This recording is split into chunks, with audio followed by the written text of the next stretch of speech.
শাকিল ভাই, এটা আপনার বাসায় আসছে আপনাকে চিকিৎসা দিতে। মোটামুটি 3 মাস আগে থেকে আপনাকে আমাকে নক দিতেছেন যে আপনার চিকিৎসাটা করার জন্য। আসলে মূলত সমস্যাটা কি ছিল আপনার? নাক এক নাক বন্ধ হয়ে থাকতো, আর একটা ফিগার ছিল, আর মাথা ব্যথা অপারেশন করছিলেন কতদিন আগে? প্রায় 1 বছর আগে। আচ্ছা, অপারেশন করার পরে আমি এখন দেখলাম যে আপনার ভিতরে হাড় যেটা কাটছে, অপারেশনের পরে ওই হাড়টা কেটে ফেলাই দিচ্ছে, যার কারণে আপনার এই পাশটা একবার ভিতরে ঢাইবে গেছে। আর আমি তো আপনাকে একটা ভিডিও করে দেখছিলাম যে ভিতরে হাড় নাই, 1 নাম্বার।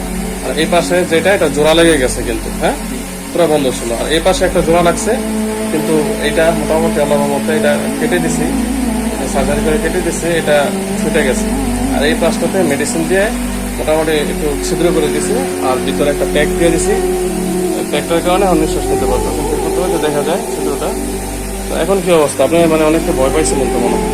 কেমন ভয় পাইছিলেন? অনেক ভয় লাগছে। মানে এত ভয় পাইছিলেন যে আশেপাশে যারা ছিল ওরাও ভয় পাইছে। যাই হোক, মানে কষ্ট হয়েছে আপনার চিকিৎসা করতে? যেমন ভয় পাইছিলেন অনেক কিছু ইজিলি ভাবেই তো না, মোটামুটি একটু সময় লাগছে 2-2.5 ঘন্টা। ঠিক আছে, দয়া করি আল্লাহ আপনাকে সুস্থ করুন।